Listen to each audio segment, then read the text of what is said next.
Bismillahirrahmanirrahim. Assalamualaikum warahmatullahi wabarakatuh. Di sebuah kota kecil yang dikelilingi oleh pegunungan di daerah Jawa Timur, terdapat sebuah rumah sakit tua yang sudah lama tidak digunakan. Rumah sakit tersebut dikenal dengan sebutan Rumah Sakit Angker karena banyak cerita mistis dan kejadian-kejadian aneh yang terjadi di sana. Meskipun sudah ditutup selama bertahun-tahun, bangunan itu masih berdiri megah, menyisakan aura yang sangat menyeramkan bagi siapapun yang melintas di dekatnya. Cerita horor tentang rumah sakit ini sudah beredar sejak lama.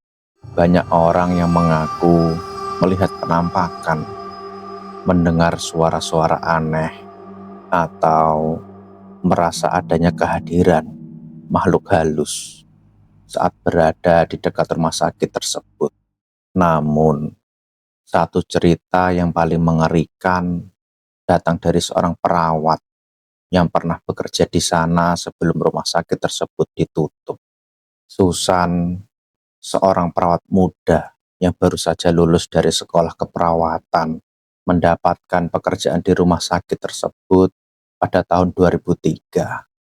Pada saat itu, meskipun rumah sakit tersebut sudah tua dan seringkali terlihat terbengkalai, Susan menganggap bahwa itu adalah kesempatan emas baginya untuk belajar dan mengembangkan karirnya. Awalnya, Susan merasa tidak ada yang aneh dengan rumah sakit itu. Meskipun bangunannya sudah tampak usang dan banyak bagian yang rusak, tetapi dia tidak pernah mendengar cerita-cerita horor yang membuatnya merasa takut. Namun, seiring berjalannya waktu, kejadian-kejadian aneh mulai terjadi.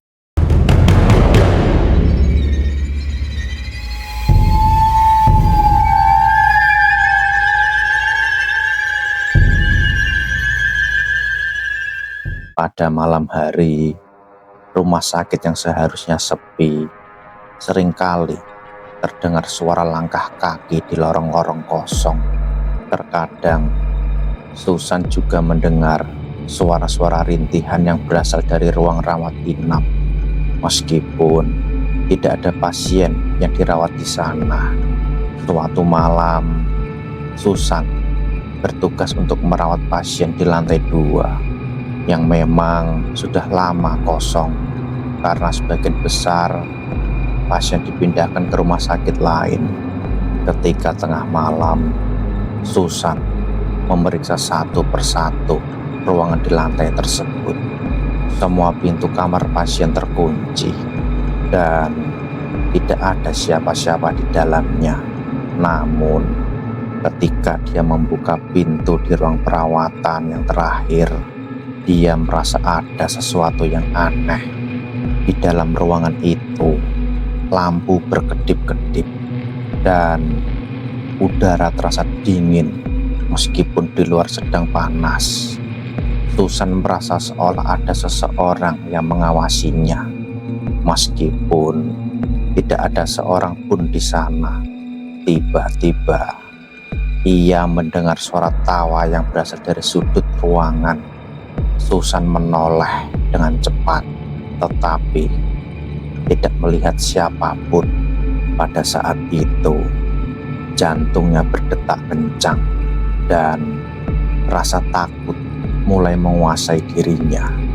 Ia mencoba untuk segera meninggalkan ruangan itu, tetapi sebelum dia sempat keluar, pintu ruangan itu tiba-tiba tertutup dengan keras, membuat Susan kaget ketika mencoba membuka pintu itu. Kunci yang biasa digunakan untuk mengunci pintu ruangan tidak berfungsi. Susan merasa panik dan tubuhnya mulai menggigil. Tiba-tiba, suara-suara aneh mulai terdengar dari dalam ruangan.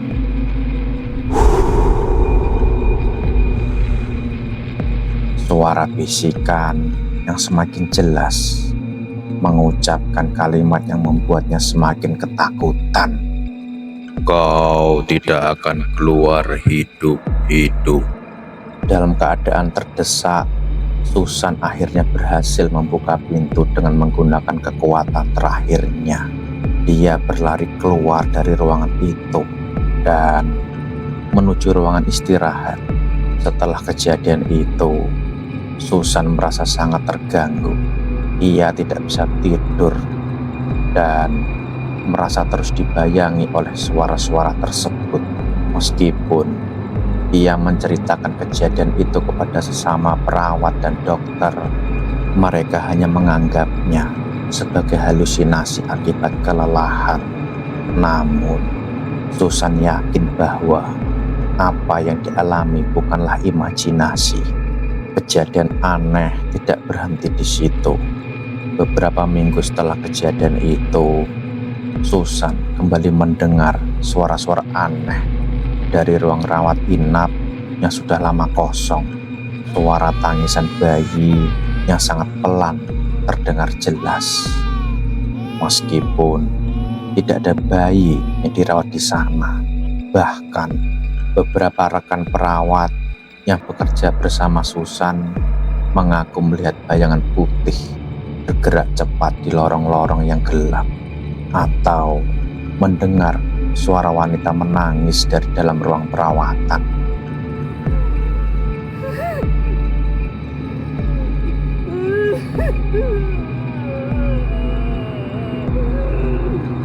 Pada suatu malam, ketika Susan sedang membersihkan lantai 2 sendirian, dia melihat sesuatu yang benar-benar membuatnya hampir pingsan.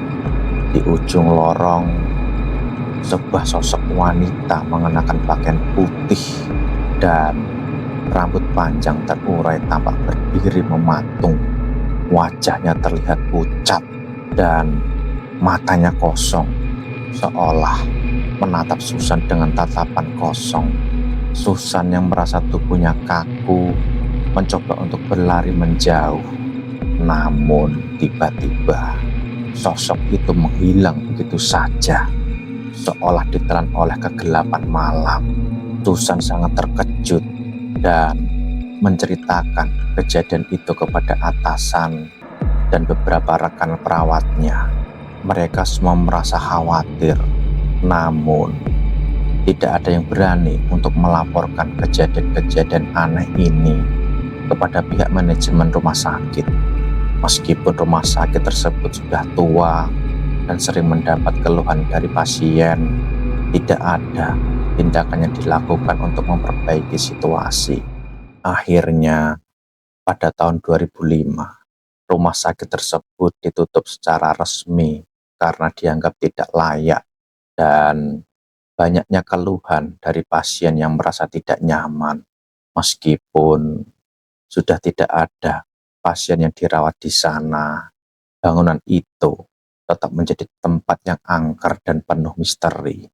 Beberapa warga setempat yang penasaran mencoba untuk mengunjungi rumah sakit itu pada malam hari. Namun, banyak dari mereka yang pulang dengan perasaan takut yang mendalam. Mereka mengaku melihat bayangan-bayangan aneh, mendengar suara-suara gaib, atau merasakan hawa dingin yang tak wajar. Hingga kini, rumah sakit angker tersebut tetap berdiri terbengkalai. Tidak ada yang berani tinggal atau memasuki bangunan itu lagi, kecuali beberapa orang yang berani mencari sensasi. Banyak yang meyakini bahwa roh-roh pasien yang meninggal di sana masih menghantui rumah sakit itu. Tidak ingin pergi karena merasa tidak mendapat keadilan atas nasib mereka. Cerita-cerita tentang rumah sakit angker ini terus berkembang di kalangan warga sekitar. Sebagian orang mengatakan bahwa mereka masih mendengar suara-suara aneh saat melintasi area rumah sakit itu pada malam hari. Dan Ada yang mengklaim bahwa mereka pernah melihat sosok-sosok yang menyeramkan di jendela bangunan yang sudah retak dan rusak. Rumah sakit yang dulunya menjadi tempat harapan bagi banyak orang, ini berubah menjadi tempat yang menakutkan, penuh dengan kenangan kelam dan cerita-cerita mistis yang tak pernah terlupakan. Rumah sakit yang dulunya menjadi tempat perawatan bagi banyak orang, ini menjadi tempat yang menyeramkan dan penuh misteri. Pentingnya kita untuk menghormati dan menjaga tempat, terutama yang memiliki sejarah atau kenangan tertentu. Keberadaan cerita-cerita mistis bisa menjadi peringatan bahwa ada hal-hal yang sebaiknya kita hormati dan tidak dianggap remeh. Kita tidak tahu apa yang telah terjadi di masa lalu di tempat tersebut. Terima kasih. Wassalamualaikum warahmatullahi wabarakatuh.